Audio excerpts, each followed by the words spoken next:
Pemirsa, setelah viral pagar laut di kawasan Tangerang, kini muncul pagar laut di kawasan Laut Tarumajaya, Bekasi, Jawa Barat. Keberadaan pagar laut itu pun menyulitkan nelayan yang hendak mencari ikan.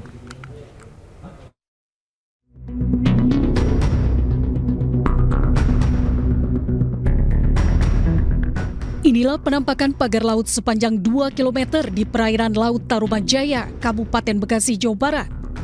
Pagar bambu yang membentang dari tepi pantai menuju laut ini viral di jejaring media sosial. Keberadaan pagar laut tersebut dikeluhkan para nelayan di wilayah Tarumajaya. Para nelayan mengaku hampir kehilangan bakat pencarian karena menurunnya tangkapan ikan secara signifikan berkurang sejak pagar laut dibangun 6 bulan lalu. Selain itu, pagar laut juga membuat nelayan harus berputar jauh untuk dapat mencari ikan lantaran jalur pencarian ikan mereka terhalang pagar laut. Ini area lahan mata pencaharian nelayan pesisir utara Bekasi, khususnya di Tarumajaya.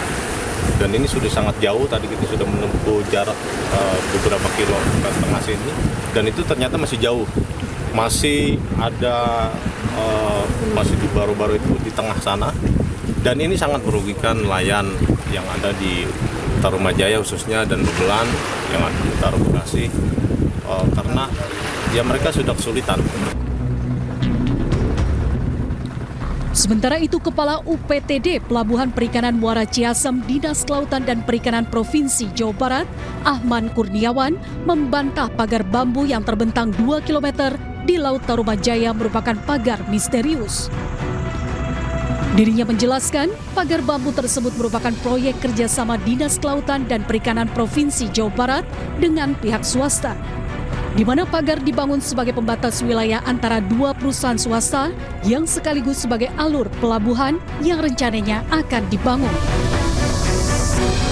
Jadi perlu kami sampaikan di sini bahwa di perairan Paljaya khususnya ada pembangunan alur pelabuhan, di mana pembangunan alur pelabuhan ini merupakan tindak lanjut dari adanya perjanjian kerjasama antara pihak Pemprov Jabar dengan salah satu perusahaan yaitu PT Tunas Ruang Pelabuhan Nusantara atau TRPN, di mana di dalam perjanjian kerjasamanya itu pihak TRPN menyanggupi di dalam penataan kawasan pelabuhan perikanan, yaitu di Satuan Pelayanan Pangkalan Pendaratan Ikan atau PPI Paljaya.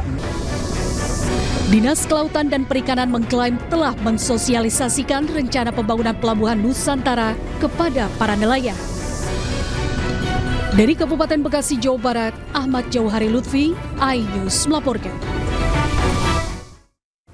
Sementara itu, sejumlah nelayan mendesak Kementerian Kelautan dan Perikanan untuk segera membongkar pagar laut yang berada di perairan pesisir utara Kabupaten Tangerang. Mereka mengancam akan membongkar paksa laut jika pemerintah tidak segera melakukan pembongkaran.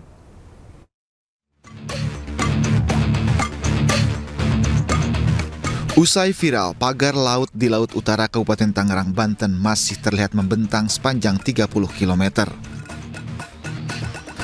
Meski sudah disegel oleh pihak pemerintah, namun para nelayan yang berada di sekitar pagar laut mendesak agar Kementerian Kelautan dan Perikanan segera bertindak untuk melakukan pembongkaran. Para nelayan menganggap keberadaan pagar laut sangat mengganggu mereka dalam mencari ikan. Mereka juga mengaku merugi karena harus memutar jauh lantaran jalur tangkapan ikan mereka terhalang pagar laut. Para nelayan mengancam akan membongkar paksa pagar laut jika pemerintah tidak segera melakukan pembongkaran. Ya, kalau memang tidak ada tindakan, ya mungkin ya kami wajib turun tangan ya. Para nelayan akan bertindak sendiri. Kami berharap kepada instansi terkait atau dari Kementerian KKP agar segera ya menyikapinya, jangan sampai berlarut-larut. Diketahui sebelumnya pagar laut sepanjang 30 km di perairan laut pesisir utara Kabupaten Tangerang viral di media sosial. Pihak KKP sendiri sudah melakukan penyegelan terhadap pagar laut yang diduga merupakan milik pengembang swasta. Dari Kabupaten Tangerang, Banten, Hasnugara, iNews melaporkan. Pemirsa, dari hasil olah TKP, polisi menyebutkan penyebab rumah seorang anggota polisi meledak di Kabupaten Mojokerto, Jawa Timur akibat bahan petasan yang ditemukan di dalam kamar pemilik rumah.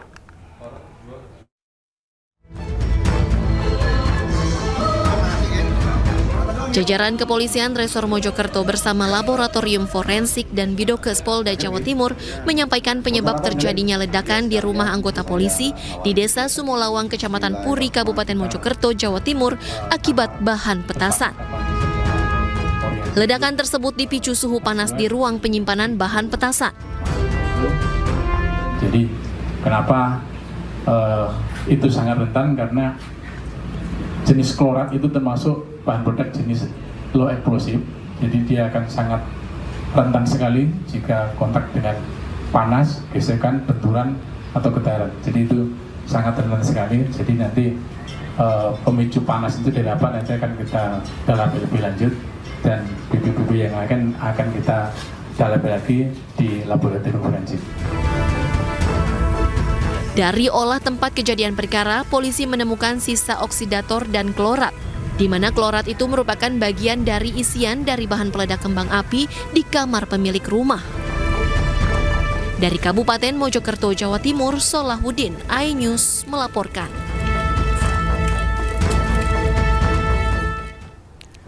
Sementara itu, status Aibda Maryudi, pemilik rumah yang meledak di Kabupaten Mojokerto dan menewaskan 2 orang, masih menjadi saksi. Meski demikian, Kapolres Mojokerto akan menindak tegas anggotanya jika terbukti melanggar hukum.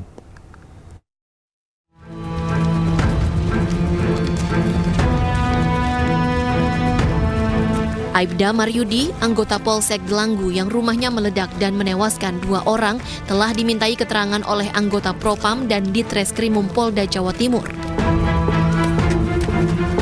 Namun status anggota polisi yang masih aktif menjadi Babin Kamtipnas di Polsek Delanggu itu masih sebagai saksi. Sementara Kapolres Mojokerto menegaskan pihaknya tidak segan-segan melakukan tindakan berupa sanksi kode etik profesi maupun pelanggaran hukum terhadap anggotanya yang bersalah. Kami Polres Mojokerto tidak pandang bulu, senada dengan apa yang diperintahkan dari pimpinan. Polri tidak pandang bulu dalam melakukan penegakan hukum. Kalau itu memang terbukti kelalaian anggota Polri, kami akan tindak tegas, baik itu secara peradilan umum ataupun kode etik profesi Polri. Ihram menambahkan kasus ledakan rumah ini telah ditangani oleh Bid Propam dan Ditreskrimum Polda Jawa Timur.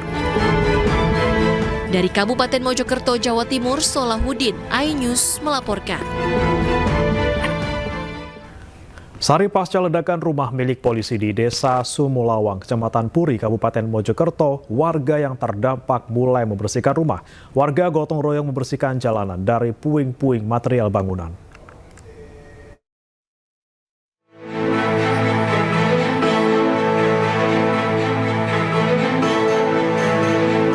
Lokasi ledakan rumah milik polisi di Desa Sumolawang, Kecamatan Puri, Kabupaten Mojokerto didatangi warga sekitar Selasa pagi. Warga melihat kondisi lokasi ledakan yang mengakibatkan 10 rumah terdampak.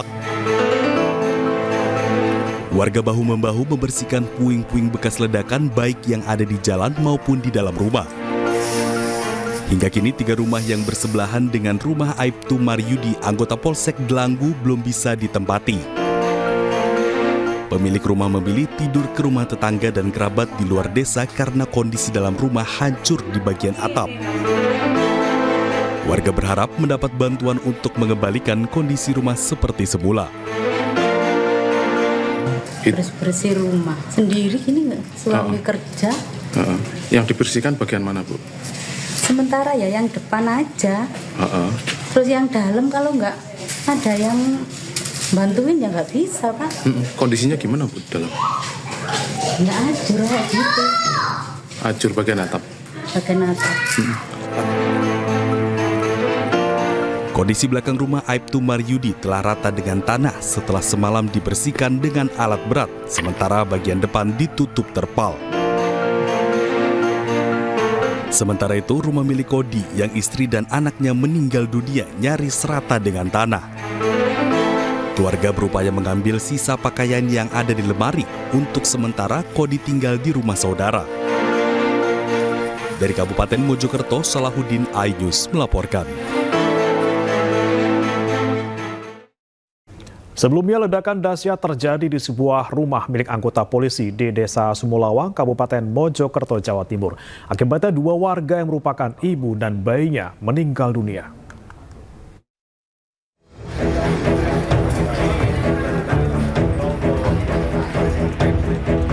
Ledakan dahsyat terjadi di sebuah rumah milik Aibda Maryudi, seorang anggota polisi yang berdinas di wilayah hukum Polres Mojokerto di Desa Sumulawang, Kecamatan Puri, Kabupaten Mojokerto, Jawa Timur, Senin pagi.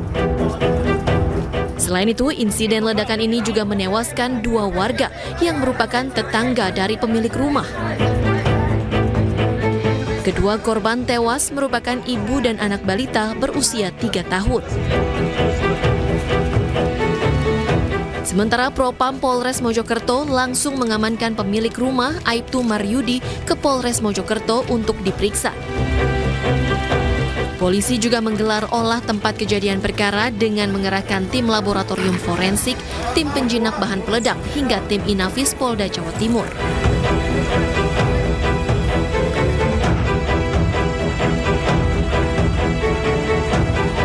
Pasca kejadian, petugas kepolisian gabungan dari Inafis dan Laboratorium Forensik Polda Jawa Timur membongkar rumah anggota polisi yang meledak dengan mendatangkan alat berat.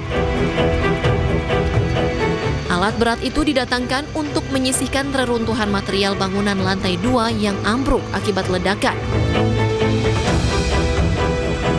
Tim Jihandak Brimob Polda Jawa Timur ini terus mencari barang bukti guna memastikan penyebab terjadinya ledakan.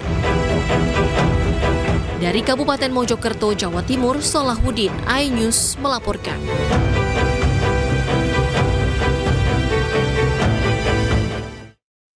Polisi gerebek rumah residivis pelaku curanmor di Kabupaten Bangkalan, Jawa Timur. Selengkapnya usai jeda.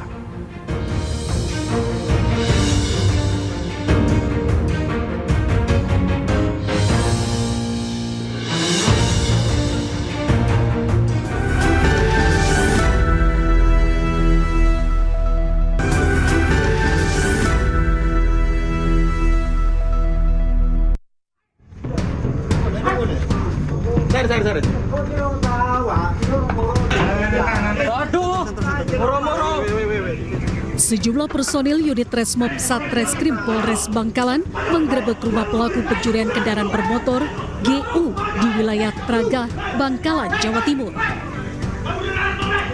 Pelaku berhasil dibekuk di salah satu bangunan kosong yang ada di samping rumah pelaku.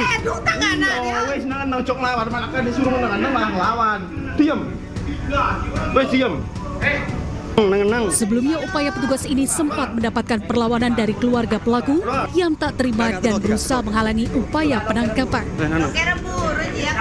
Hingga akhirnya keluarga pelaku mengalah setelah dijelaskan berbagai aksi pencurian kendaraan bermotor yang dilakukan pelaku selama ini. Usai dibekuk, tersangka GU dibawa ke Mapolres Bangkalan beserta 1 unit motor hasil curiannya. Diketahui penangkapan tersangka berawal dari laporan warga Burne, Bangkalan yang kehilangan motor di samping sebuah bengkel. Kini polisi masih mengembangkan kasus ini, termaksud memburu 1 pelaku lain berinisial HB yang selama ini menjadi rekan tersangka GU saat beraksi. Sementara yang kami dapat dari keterangan tersangka baru 1 pengakuan tersangka, tapi kami masih, teman-teman reskrim masih melakukan pengembangan apakah, karena 1 ini masih DPO 1 ini temannya pada saat melakukan aksi yang diterangkan. Tersangka GU dijerat dengan pasal 363 KUHP tentang pencurian dengan pemberatan dan terancam hukuman maksimal 9 tahun penjara. Dari Bangkalan, Jawa Timur, Taufik Syarawi, iNews melaporkan. Pemirsa, Polda Papua bersama Satgas Ops Damai Kartens 2025 terus mengungkap kasus penembakan warga sipil di Kabupaten Yalibo, Papua Pegunungan. Penembakan tersebut diduga dilakukan oleh KKB Aske Mabel, seorang desertir mantan anggota Polres Yalibo. Ini Ops Damai Karten sudah melakukan penebalan untuk merespon perkembangan situasi yang ada di Yalimo. Kita kemarin sudah menambah beberapa perlengkapan teknis, juga tim teknis untuk memperkuat dan melakukan respon terhadap situasi yang ada. Tapi yang paling utama kita fokus untuk pertama adalah mencegah terjadinya kejadian selanjutnya. Yang kedua, kita berusaha untuk melakukan penangkapan terhadap yang bersangkutan.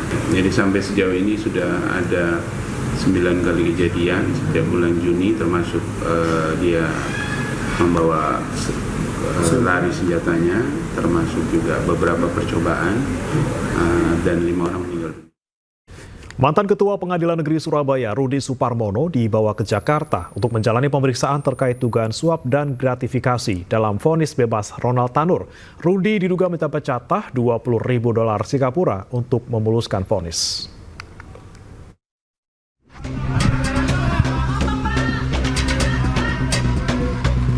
Rudi Suparmono tiba di Bandara Halim Perdana Kusuma sekitar pukul 16:50 waktu Indonesia Barat dengan pengawalan ketat dari Kejaksaan Agung. Rombongan langsung menuju ke mobil untuk menuju gedung Kejaksaan Agung. Saat menuju Kejagung, Rudi didampingi oleh Kasubdit Humas Kejagung RI, Andri Wahyu Setiawan. Rudi hanya bisa menunduk tanpa mengeluarkan pernyataan apapun. Usai pemeriksaan selesai, rencananya Kejagung akan langsung melakukan konferensi pers terkait pembaruan status dari mantan Ketua PN Surabaya. Sebelumnya, Rudi Suparmono diduga mendapatkan jatah suap dari putusan vonis bebas perkara Ronald Tanur sebesar $20.000 Singapura, namun jatahnya belum diberikan karena masih berada di tangan Hakim PN Surabaya, yakni Erin Tuak Damani, yang telah ditetapkan sebagai tersangka.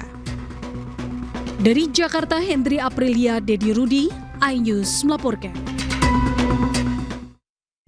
Sebelumnya, 3 hakim yang menangani perkara kasasi Ronald Tanur ditetapkan sebagai tersangka penerima suap dan gratifikasi. Penetapan ini berlawanan dengan hasil pemeriksaan etik Mahkamah Agung yang menetapkan ketiga hakim ini tidak melanggar kode etik.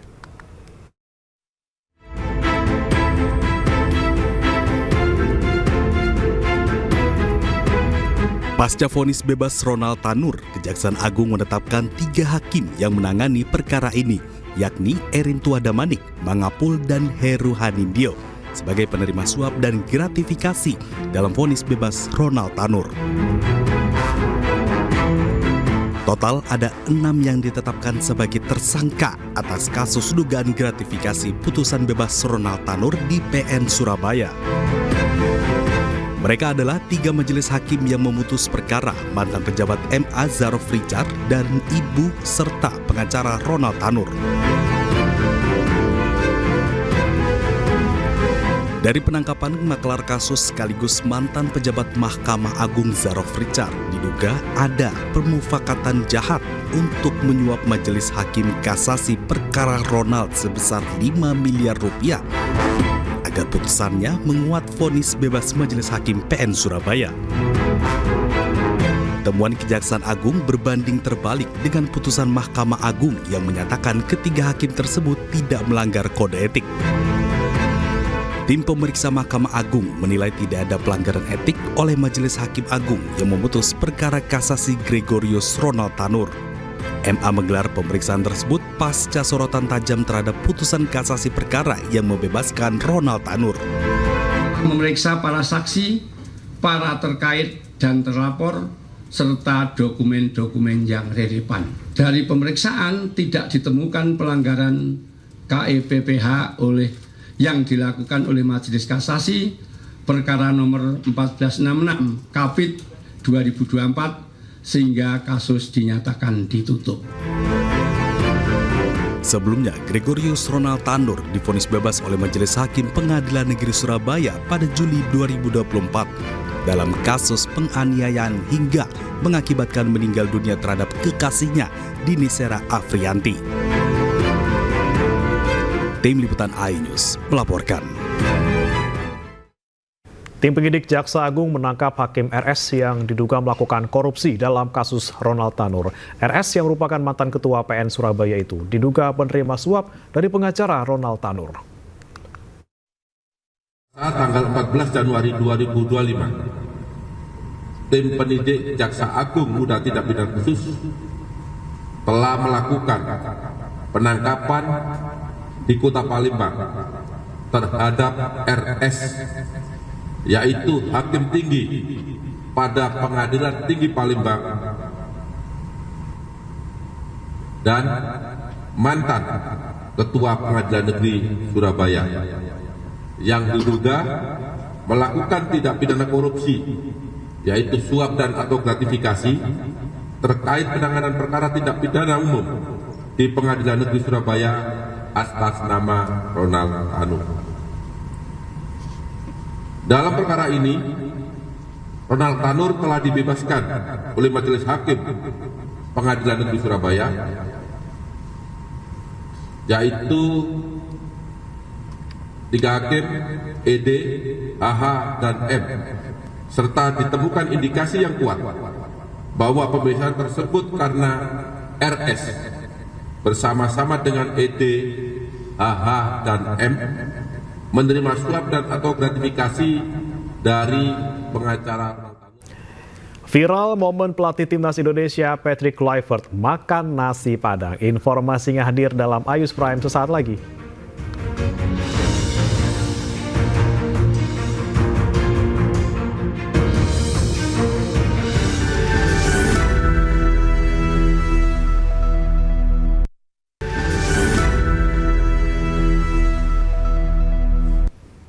Kembali di Ayus Prime pemirsa, momen pelatih timnas Indonesia Patrick Kluivert makan nasi Padang viral di media sosial. Dalam video tersebut, Kluivert tampak antusias menikmati hidangan tersebut.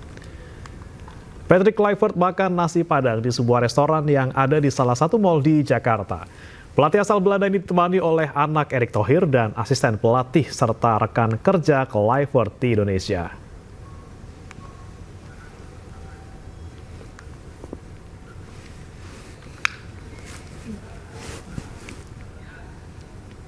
Kluivert juga terlihat antusias dan menikmati hidangan dengan asal tanah Minang ini. Kehadiran Kluivert juga menjadi perhatian.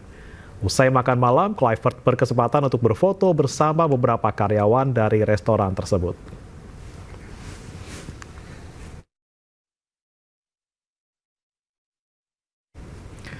Sebelumnya, pelatih baru timnas Patrick Kluivert mengunjungi Gelora Bung Karno, Jakarta. Legenda Barcelona dan Ajax itu meninjau perawatan Stadion Utama Gelora Bung Karno dan mengunjungi pemusatan latihan timnas U20 di Stadion Madia.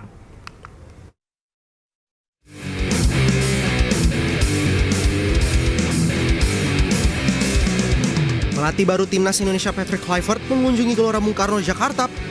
Kunjungan ini merupakan agenda ketiga Kluivert setelah menggelar jumpa pers sebagai pelatih baru timnas Indonesia dan makan malam bersama sejumlah pemain skuad Garuda.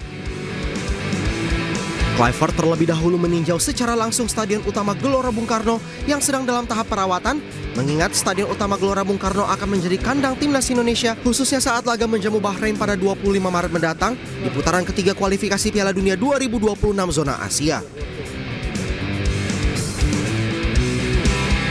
Legenda timnas Belanda itu juga menyempatkan diri datang ke Stadion Madia mengunjungi pemusatan latihan tim U20 Indonesia. Kedatangannya juga untuk memantau talenta-talenta di skuad besutan Indra Syafri itu. Rencananya Kluivert akan pulang ke Belanda dan kembali ke Indonesia pada Februari mendatang untuk memantau para pemain lokal termasuk para pemain yang berlaga di Liga 1. Dari Jakarta, tim liputan iNews melaporkan.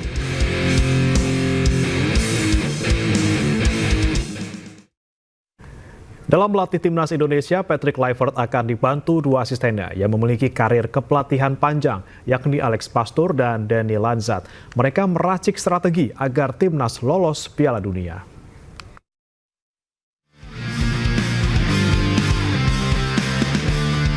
Memiliki karir panjang sebagai pemain hebat, Patrick Kluivert memulai kepelatihannya bersama FC Twente U21 pada 2011 hingga 2013. Asisten pelatih Louis van Gaal di timnas Belanda tahun 2012.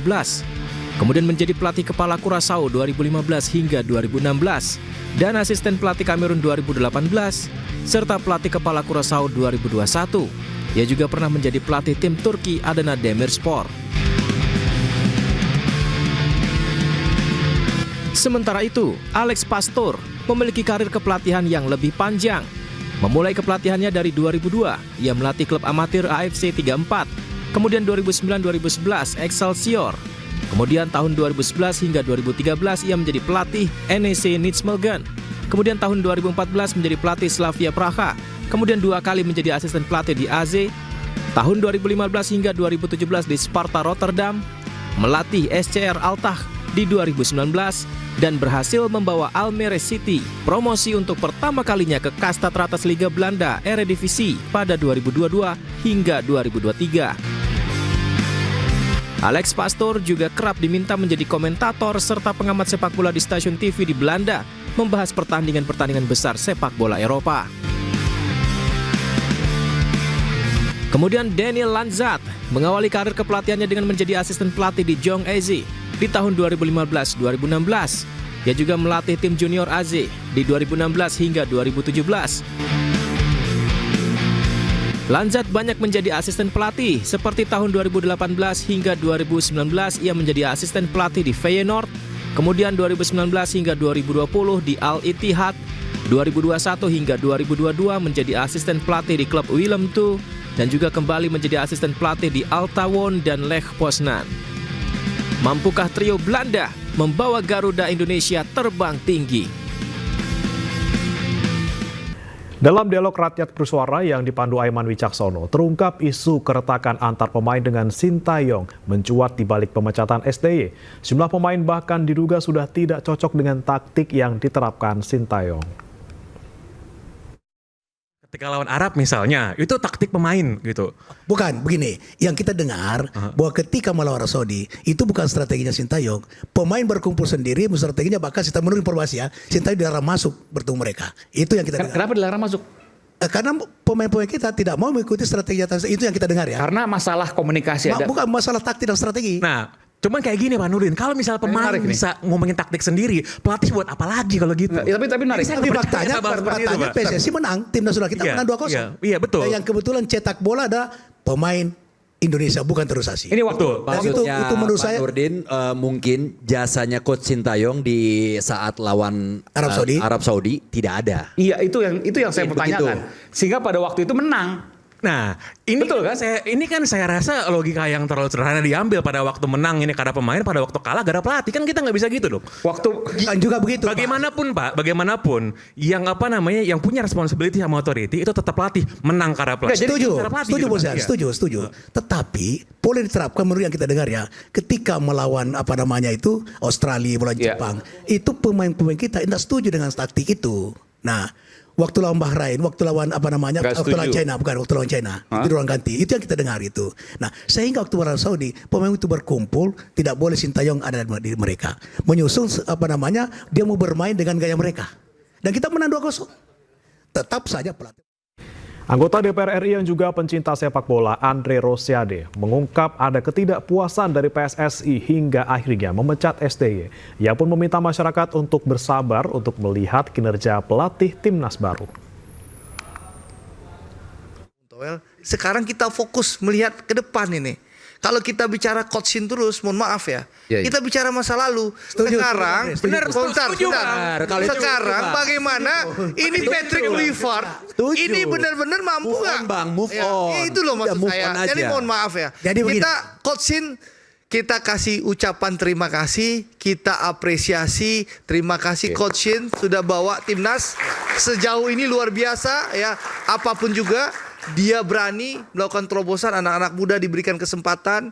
Lalu karena coachin juga, timnas kita punya prestasi. Lalu diaspora ini mau datang juga karena prestasi. Bentar, satu menit. Setengah menit. Nah, tapi ini kita sudahi perdebatan coachin nih. Kita tunggu nih Patrick Kluivert apa yang ditawarkan ke kita. Dan harapan ini bisa terwujud gak di Australia dan Bahrain. Ini penting loh, ya. Karena Pak Erik kalau baca statement beliau dia dengan pergantian pelatih ini, PSSI tidak bermimpi lagi masuk round 4, tapi langsung nomor 2. Gitu loh kalau baca pernyataan, betul kan? Harus gitu Bang Andre, harus. Iya kan? Nah, sekarang kita kasih ruang nih. Udah lebih 1 menit. Kita kasih ruang. boleh ya? Bentar, Bro. Kita kasih ruang, kita kasih dukungan kepada PSSI dan Kluivert untuk bekerja. Ini mau nanti break kalau atau mau langsung? kita kuliti nanti setelah Australia lawan Dan Bahrain. Bahrain. Pertanyaannya Kalau memang apakah itu terjadi misalnya ya, saya udah ingetin Pak Erik, kalau misalnya Bang, kalau akhirnya nanti lawan Australia lu kalah, lawan Bahrain lu kalah, siap-siap deh di stadion dengar Sintayong. Katanya nggak boleh balik lagi. Udah balik lagi. Saya udah ingetin. Tapi Pak Erik, bentar, saya udah ingetin. Tapi Katanya Pak Erik, nggak balik lagi. bentar, Balik lagi. saya ingatkan, Pak Erik dengan yakin bilang, resiko harus diambil. Bahwa keputusan yang beliau ambil sudah beliau pertimbangkan secara matang-matang. Untuk itu, mari kita hormati dan kita dukung bersama-sama. Informasi lainnya pemirsa, jelang Kongres PDIP, wacana pertemuan Megawati Soekarno Putri dan Prabowo Subianto kembali mencuat. Sempat tertunda sejak Oktober 2024, kedua tokoh kembali diisukan akan duduk bersama.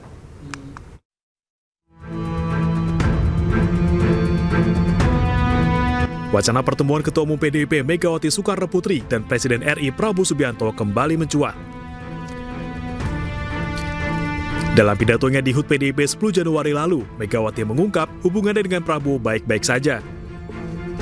Bahkan Megawati juga menyebut Prabowo sangat senang dengan nasi goreng buatannya. Pak Prabowo nih, orang mikir saya sama dia itu, wah kayaknya musuhan atau apa. Enggak. Padahal dia senang saya masakin nasi goreng. Udah lama. Ada yang ngomong, Bu, ada yang udah minta nasi goreng. Minta nasi goreng. Loh aku lagi mumet, anak-anakku banyak yang gak jadi. Rencana pertemuan ini diungkap Ketua DPP PDIP Ahmad Basarah.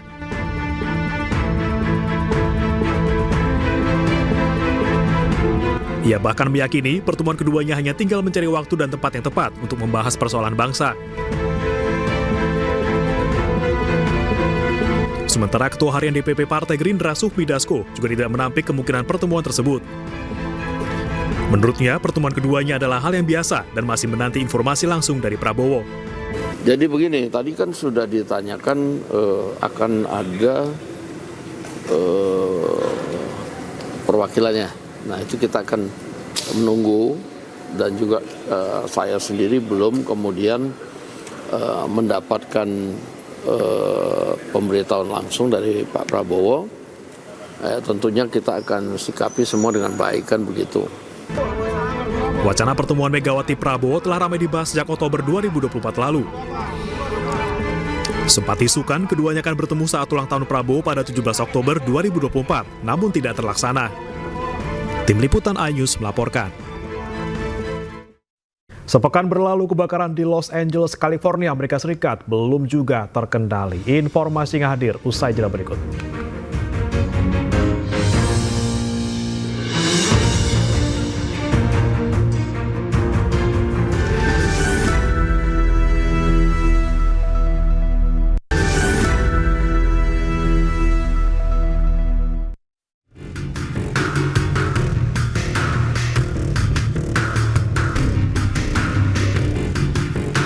Inilah rekaman CCTV saat korban tertabrak sebuah mobil minibus.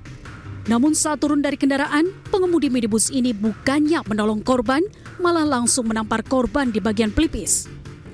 Kejadian tersebut terjadi di depan sekolah korban di Madrasah Alia Mahadi Pangka Jene, Kabupaten Sidrap, Sulawesi Selatan.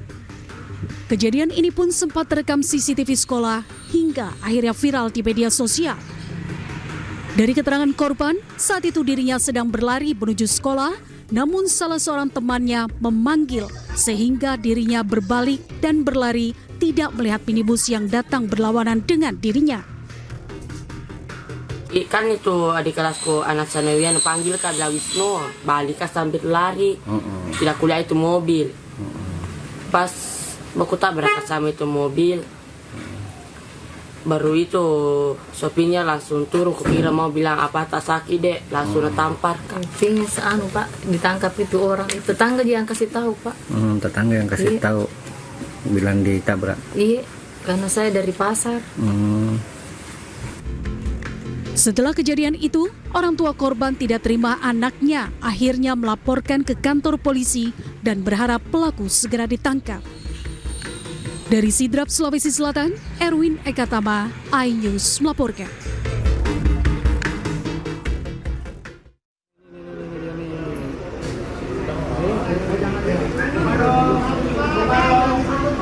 Jangan ditutupin, jangan ditutupin. Pemirsa, inilah visual beberapa menit lalu ketika mantan Kepala Pengadilan Negeri Surabaya, Rudi Suparmono, selesai diperiksa di Kejaksaan Agung, dan Rudi Suparmono juga langsung menekan rompi pink yang mana dia telah ditetapkan sebagai tersangka dalam kasus suap vonis bebas Ronald Tanur. Tersangka disebut oleh Direktur Penyidikan Jampitsus Kejaksaan Agung, Abdul Kohar, diduga kuat menerima suap dari Ronald Tanur senilai $20.000 Amerika. Dan tersangka langsung dibawa ke Rutan Salemba untuk menjalani proses hukum selanjutnya.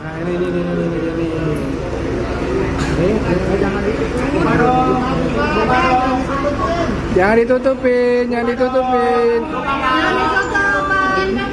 Bapak.